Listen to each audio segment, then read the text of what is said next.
uenezi wa kipropaganda na wa kisiasa ambao umebeba uongo ndani yake. Naomba niulize swali moja. Hivi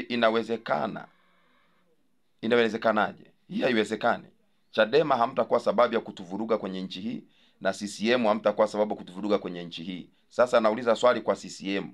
Hivi inawezekanaje Chadema wakaenda kununua virusi vya Mpox na Ebola, ambao kimsingi Ebola virus ilishakuwa vindicated na WHO kwamba ugonjwa huu haupo, wanunue hivyo mnyewe kwenu nyie vipo Mpox na Ebola kwa ajili ya kuzuia uchaguzi wa 2025. Hivi naomba niulize, kwa nini hawakununua virusi vya corona 2019 na 20, wazuie serikali za mitaa uchaguzi, wazuie uchaguzi mkuu 2020 ambao ulikuwa ni ugonjwa wa kutisha ulioathiri watu wengi, uliathiri dunia kwa kiwango kikubwa, waje wanunue virusi vya Ebola? Mbona kunakuwa na uongo ambao umepitiliza?